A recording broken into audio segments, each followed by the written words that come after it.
In the early 2000s, skateboarding games were all the rage, and none of them are as influential as the original skateboarding franchise, Tony Hawk Pro Skater. From the 1990s to the late 2010s, there were over 20 Tony Hawk games released across countless platforms, generating billions of dollars in sales for Activision and Neversoft.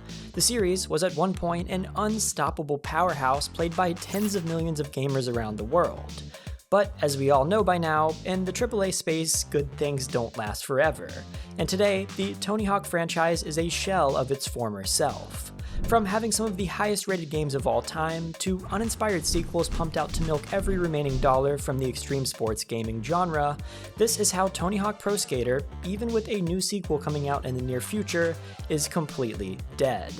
Sure, there are still some Tony Hawk games out there, but this series has been dead for a long time, and today, we're going to figure out how exactly that happened. It's time to tell the story of how Tony Hawk Pro Skater died.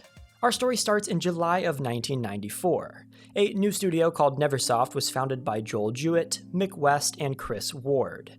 Neversoft started off strong in the industry, being contracted to work for Playmates Toys, developing a game called Skeleton Warrior.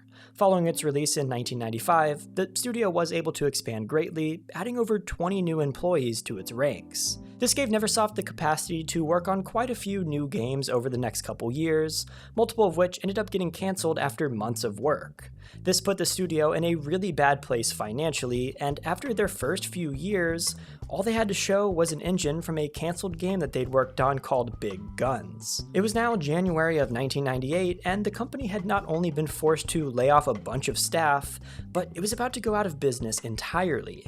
Things were looking grim, but before all was lost, they managed to land a meeting with Activision, who were looking for a team to work on a game called Apocalypse.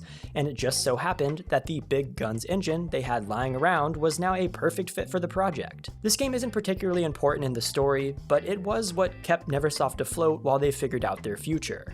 Things went well with Apocalypse's development, and before long, Activision requested mock-ups for a skateboarding game, which spread the small team at Neversoft thin. But they pushed through it, and after the release of Apocalypse on November 17, 1998, Neversoft finally had the capacity to work on this new, hypothetical skateboarding game project. Unknown to Neversoft, this prototype was the studio's golden ticket and would become something much bigger than they could have ever imagined, and somehow also lead to the closure of the entire studio 16 years later. So everyone born in the 90s knows Tony Hawk, the most iconic skateboarder of all time. The guy who made skateboarding cool. Well, he was looking to get a skateboarding game made, and while he tried to make it work with a few developers initially, it just wasn't working out. One of the companies that he approached, Midway, dismissed him, saying that skateboarding isn't even popular. Why would anyone want to buy a skateboarding video game? Rockstar Games also courted Tony, trying to get him to endorse Thrasher, Skate, and Destroy, but he had reservations about the game. He thought it was too hard to pick up, and was almost as hard as real skateboarding. It seemed hopeless, but as it turned out, Activision was producing their own skateboarding game with Neversoft around this time, so they approached Tony right after, and he liked what he saw. Thanks to this, Tony decided to endorse Neversoft and Activision, and Tony Hawk Pro Skater was born. It was at this point that the wacky personalities at Neversoft began to shine. According to Tony, the company's president Joel was nuts. He would take the whole crew to Skate Street in Ventura and basically demand that everyone skate because they were working on a skate game. The team even built a vert ramp in Joel Jewett's backyard, which became part of employee skate nights, along with going to the skate park each week. This, as well as talking to other skaters, helped the team nail the feeling of the sport for the game. And of course, it definitely helped having Tony Hawk as the face of the game and an active member of the team. In fact, Tony Hawk played the game himself throughout the entire development process. Multiple times per week, Tony was trying out the latest build of the game, and sometimes showing it to close friends. This included Jamie Thomas, Rodney Mullen, and Chad Muska, other professional skateboarders at the time. It worked out, because Tony himself said, quote, "They were key players in the skating industry, and they were also hardcore gamers." This was feedback for the skating culture just as much as it was for the gameplay itself. And to top all of this off, the team actually visited the local skating hotspots for reference and asked genuine skaters what they thought about tricks, characters, and the game's soundtrack. The passion behind this project was impressive, and Neversoft's focus on making something that truly resonated with skateboarding fans and culture was a smart move. and as we all know, they hit it out of the park. But we'll get back to that again in a second. Believe it or not, Tony Hawk Pro Skater was only in development for about 1 year. If it wasn't for the passion in every square inch of this project, the launch of this game might have been a very different story. The gameplay of Tony Hawk Pro Skater went a different approach from many other skateboarding games that were out around this time. It took a lot of inspiration from arcade games rather than realism. The main focus of the game was the career mode, which allowed you to complete a variety of objectives under a time limit. This could be getting a high score, grabbing collectibles, or finding secrets. Then there were the more freeform modes, like Single Run, which gave you 2 minutes to get out the highest score possible, and Free Run, which got rid of the time limit altogether. There were also a few multiplayer modes for those who wanted to face off against their friends. When the game finally came out on September 29th, 1999, it flew off the shelves. In just America alone, it sold over 350,000 copies before Christmas. Neversoft went from a small developer to a big shot name in the industry practically overnight. The same applied to Tony Hawk too. Sure, he was obviously very recognizable before, but now he also had a hand in creating a whole new genre of video games, action sports, and his name was attached to an awesome series. And best of all, Tony Hawk Pro Skater encouraged tons of gamers to go and try out skating, which helped push the sport into the limelight even further. Barely a week after Tony Hawk Pro Skater hit the shelves, Activision officially acquired Neversoft with a $12 million purchase on October 4th, 1999. This secured the company's future for many years to come, but it also put Neversoft at the mercy of a corporation that, above all else, wanted to generate profit.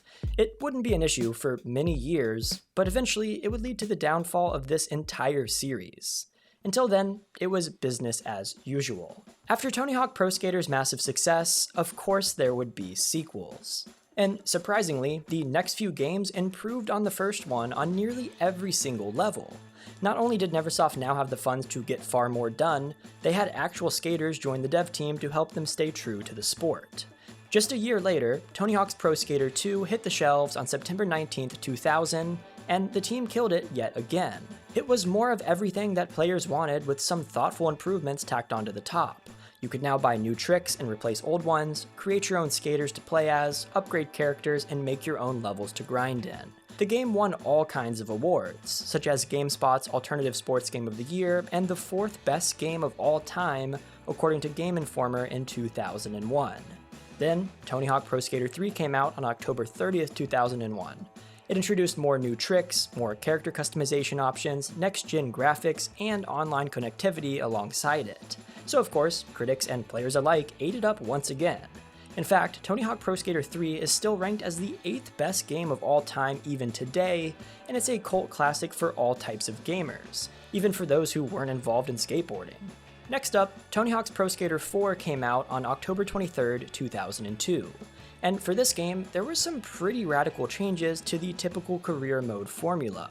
Many of the old objectives still remained, but the time limits were thrown out in favor of letting you begin objectives by talking to characters around the level.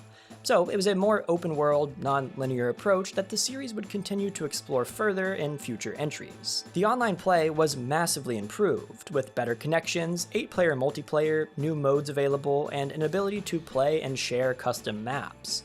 Of course, the new game was once again received well by all, and at one point, all 4 games in the series were at the top of the sales charts simultaneously. It was a huge success in every sense, but there was a bit of competition creeping up behind the scenes that would soon alter the course of this game franchise forever. Could the team at Neversoft keep up with the changing demands of the extreme sports genre? And could they continue to innovate on the formula to remain relevant? I'm sure this caused a stressful internal debate, and it's one that I've seen in the lives of my friends who've been pushed to their breaking point trying to find the right career path in their lives. That's why I'm excited to share with them, and with you, Triple10, the sponsor of today's video, who have online programs designed to teach you something new and kickstart you into a new career. They have awesome courses on UX design, UI design, and coding, all skills that are crucial to have in today's dramatically changing job market. These skills can open up entirely new career paths for you and get you out of the unsatisfying and unrewarding career that you may find yourself in on a daily basis. In fact, These courses are so valuable that Tripleton even offers a guarantee that you will get a job within 10 months of completing your training, or they'll give you your money back. Through this platform, you'll build real projects for actual companies, giving you the hands-on experience that employers are looking for. Their career acceleration program also prepares you for the job hunt with resume workshops, mock interviews, and more, all in a way that fits in with your ever-changing schedule. So if you're ready to learn valuable skills and level up your career, head over to tripleton.com or scan the QR code on the screen right now, and invest in your future with my code ROBOKAST for 30% off all of their programs. Thanks again to Tripleton for sponsoring this video. Now, let's get back to our conversation about Tony Hawk Pro Skater 4 and how the team had some new competition on the horizon. There had now been 4 skateboarding games released in the span of 4 years, and there wasn't much more that Neversoft could do to keep the current formula interesting. These games had sold really well, with the franchise generating over $1 billion in sales by 2003, a wild number for a genre of game that didn't even exist prior to this period. So everyone had their hands on these games, and in order to keep selling copies, Activision and Neversoft needed to do new things.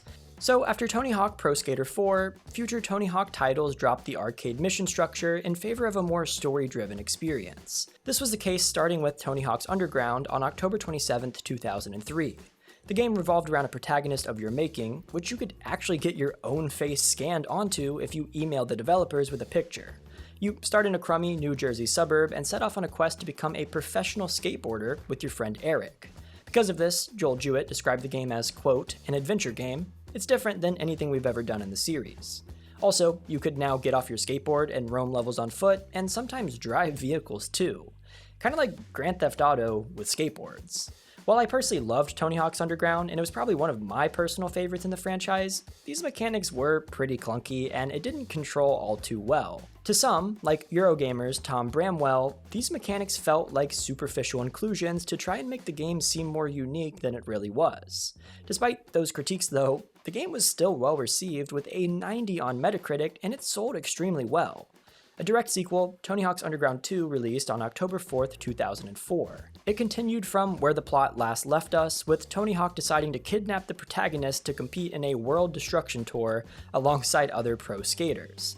If that sounded too insane, then players did have the option to do away with the story altogether and play Classic Mode. It was structured like the first 3 Pro Skaters career modes, which catered to veterans looking to race against the clock. There were other additions to the gameplay, like an ability to slow down time during a combo, but nothing too drastic apart from that. It was mostly just more polish for what worked in the last game. But likely due to series fatigue, Underground 2 only got an 83 on Metacritic. It was still, of course, a good game score, but it was the first time that Neversoft had put out a Tony Hawk game that failed to break 90 on the platform. And unfortunately for the studio, this was a trend that they couldn't buck so easily. The next title, Tony Hawk's American Wasteland, released on October 18, 2005. The gimmick this time around was that the entire game took place on one giant open world level, except that wasn't true. Levels were just connected with awkward hallways in place of loading screens. The story managed to impress critics this time around, with GameSpot calling it pretty good. The other mainstays, such as Classic Mode, multiplayer, and the creation tools, were solid with no huge innovations. Where the game faltered was its easy difficulty and blatant hand-holding. The story mode would just pop you into the best spot to complete your objective instead of embracing the open world aspect. It wasn't a bad game, but the game felt a bit uninspired in a sense.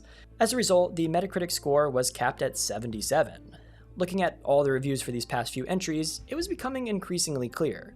People were getting a bit tired of the series. It didn't really matter what each sequel changed because it was still fundamentally the same game. Yeah, there was a story and open worlds to explore now, but you're still just a dude on a skateboard pulling off tricks for 7 years in a row. The series definitely needed some breathing room, but that wasn't going to happen under Activision's watch. At the time, Activision wasn't as infamous for its annual releases as it is today, as this was before Call of Duty. Tony Hawk's Pro Skater is where they took a page out of EA's book and started this practice. In the short term, annual releases are an extremely lucrative business strategy, but after a few years, it usually results in killing the franchise, the studios behind them, and sometimes even entire genres. because it means smaller games, more frequently, at the exact same price with no time for consumers to catch their breath. With some more time between releases, genuine hype could be built around bigger, innovative releases. Instead, the life is ground out of the series and developers alike, all to increase profits for their next business quarter.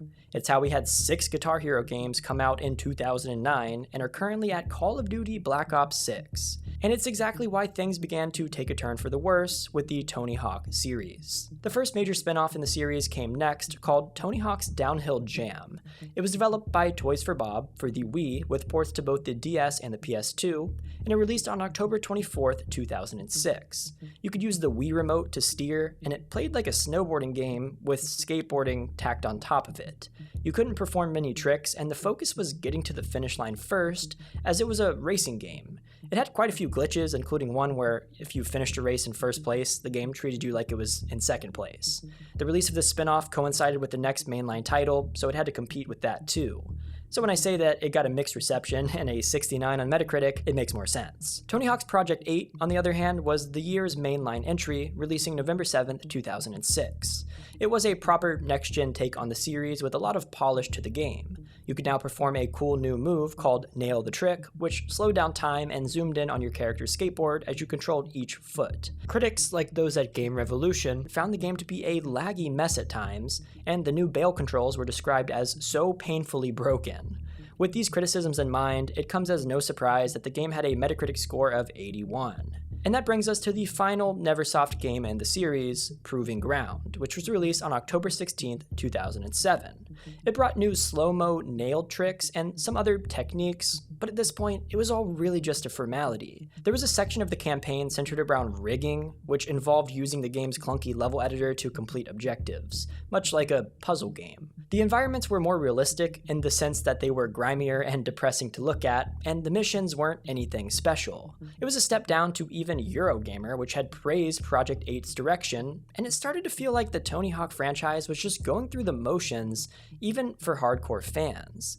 This one received a score of 72 on Metacritic, the lowest of the Neversoft titles, and honestly didn't sell very well. It was a low point for the Tony Hawk series, but skateboarding game fans had something much more exciting on the horizon that would make them forget about Neversoft altogether. Skate. Electronic Arts was no stranger to sports titles, and were looking to create a skateboarding game. The thing is, it had to be unique. The team at EA Black Box knew that they couldn't just copy from other games which already had years to refine their mechanics. If they did that, their game would just be another mediocre clone of Tony Hawk. So they designed Skate from a clean slate. With a bunch of skaters already on the team and years of industry experience, they came up with the Flick It control scheme. Basically, you just flicked the analog stick in a certain direction to pull off tricks, and it felt great.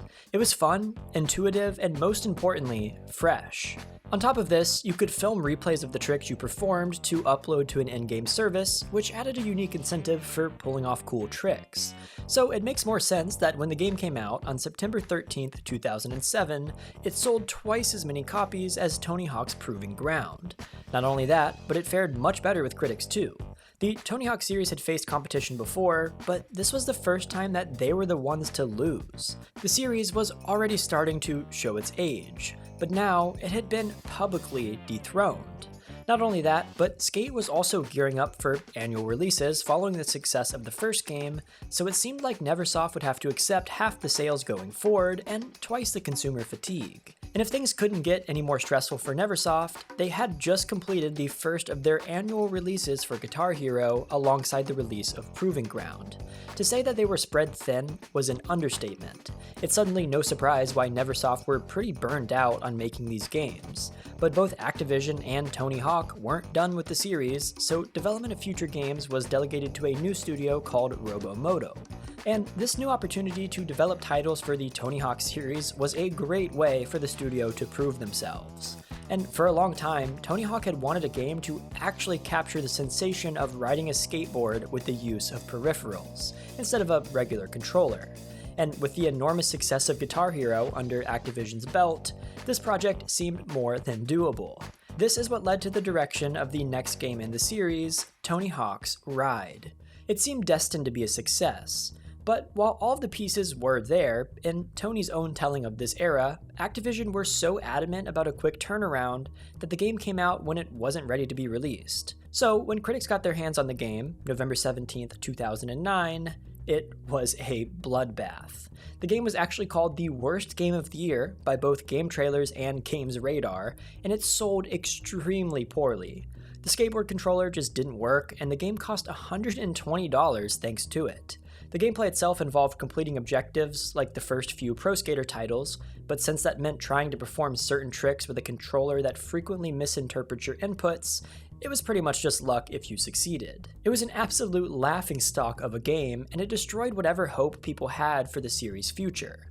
The next year, the studio released Shred, which was basically an attempt at making the last game, but good this time. It wasn't, and it sold even worse than Ride, partially because Guitar Hero and Rock Band had thoroughly killed off the popularity of peripherals at this point. Those two series alone literally released 11 games in 2009, flooding the industry with more plastic instruments than you could imagine. On top of that, the 2008 recession was also breathing down consumers' necks. Nobody wanted to buy an expensive, gimmicky skateboard controller that only worked for 2 awful games when they were struggling to make ends meet. Both of these Robomoto-era games were complete flops, and it was clear that Activision had begun to take the first steps at killing the Tony Hawk skateboarding franchise for good after these 2 failures. Compare that to EA's Skate, on the other hand, and the difference was night and day. Skate 2 released on January 21st, 2009 to even more critical and financial success than the first game. Rather than adding on to the first game's moveset with tons of new tricks, emphasis was instead placed on improving the level and world design. The city of New San Valedonia was a joy to explore, and even if they weren't new tricks, the ability to walk around and move objects were welcome additions. The new cooperative online modes were also pretty cool. Just a year later, Black Box followed up on that with Skate 3 on May 11th, 2010. This one introduced 2 new difficulties to make things easier or harder, optional tutorials to ease in newcomers, and a new level creator mode. This was all and well, and it was good, but that wasn't what drew so many people into the game. It was the bugs and glitches. You see, Skate 3 is actually a buggy mess. The thing is though, these bugs didn't really harm the fun core gameplay. It just added some funny ragdoll physics into the mix. So when YouTubers like PewDiePie and Vanoss Gaming played the game years later, people wanted to experience it for themselves. This shot Skate 3 back into the sales charts years after its launch and resulted in EA needing to produce more copies of the game to keep up with the sudden demand. So, going back to the Tony Hawk series, after the 2 gargantuan Ride and Shred flops, it was decided that the next Tony Hawk game would need to be a return to form of sorts, a competition to the Skate franchise. This led to Tony Hawk's Pro Skater HD on July 18th, 2012, once again developed by Robomoto. Rather than being a one-to-one remake like the name implies, the game was supposed to be all of the best parts of the first 2 games combined. And depending on who you asked, you'd get a different answer on whether or not it succeeded. The game was met with mixed reception, landing a 66 on Metacritic. Publications ranked it anywhere from a 4 out of 10 to a 9 out of 10. Certainly an improvement from making the worst game of 2008, but not exactly what you'd want to see either. And things were not about to improve, far from it, because the licensing deal between Activision and Tony Hawk was set to expire in 2015. Activision wanted one last title to cash out on this agreement, and the task once again fell to poor Robomoto. As a result, Tony Hawk's Pro Skater 5 was squeezed out as quickly as possible and quietly released on October 1st, 2015. It was barely promoted by Activision, and review copies weren't even sent to reviewers. They knew it'd get ripped to shreds. The game looked awful, played terribly, and was a glitchy disaster. You literally could not play past the tutorial without a day 1 8GB patch. But it wasn't all bad. They at least managed to claim another Worst Game of the Year award, this time from Entertainment Weekly. Congrats, Activision! So after they pushed out this game trying to milk any last money out of the Tony Hawk agreement, Activision let the licensing deal expire and Robomoto went out of business. Tony seemed like he'd cut all ties with Activision at the time too, and who could blame him after they rushed out so many titles that needed more time? It seemed like a death sentence for the series. And it's not like Neversoft could come save the day either, since the company got shut down by Activision on July 14th, 2014. And you'll never guess what did them in. It was working on the annual releases for Guitar Hero. After the last few Guitar Hero titles bombed, Activision unceremoniously shut them down, along with any hopes of them reviving the Tony Hawk or Guitar Hero series. But only a couple of years went by before things started to look up for the Tony Hawk series again for the first time in a decade, and it was thanks to an unlikely hero.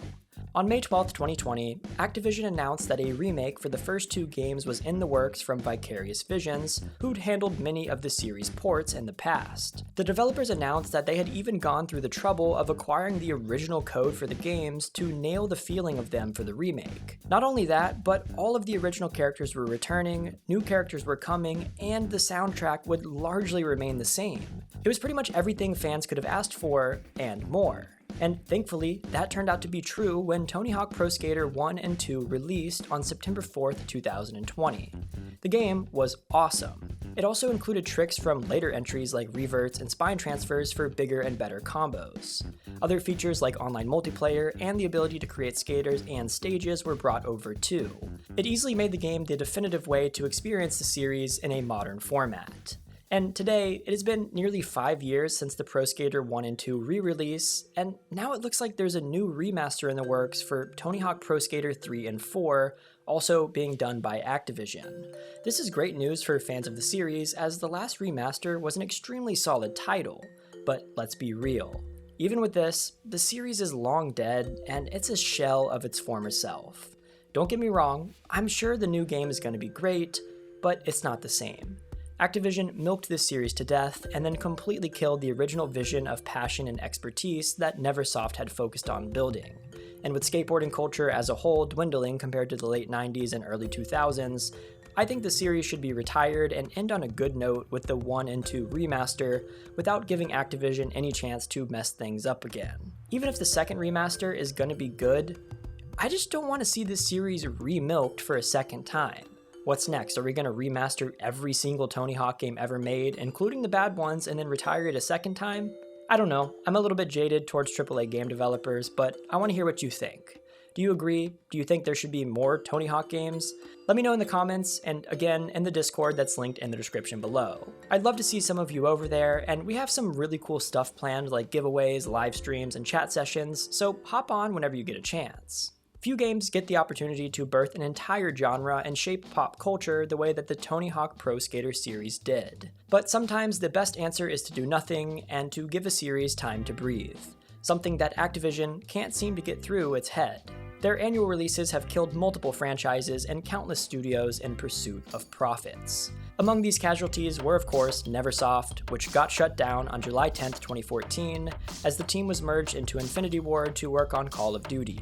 At the studio's farewell party, the company's president, Joel Jewett, set fire to an effigy of the Neversoft logo and gifted Bowie knives to each employee. Jewett has since retired to a ranch in Montana and hasn't been heard from since. Ralph D'Amato, a producer, went on to become Tony Hawk's director of media. It's apparent that not only did fans look back at those first 4 titles fondly, so did its creators. Even though Skate 3 performed well, no sequels have been released since. Its developer, EA Black Box, was shut down on April 25, 2013, alongside other EA divisions. There does seem to be a series reboot planned for release this year though, so there's still hope for Skate fans. Did you ever play any of the Tony Hawk games? Which ones were your favorite? I loved Underground and the original Pro Skater trilogy, and these games do hold a special place in my heart. Let me know which ones you like in the comments and over on that Discord, which will be linked in the description. I will see you guys next time, and peace.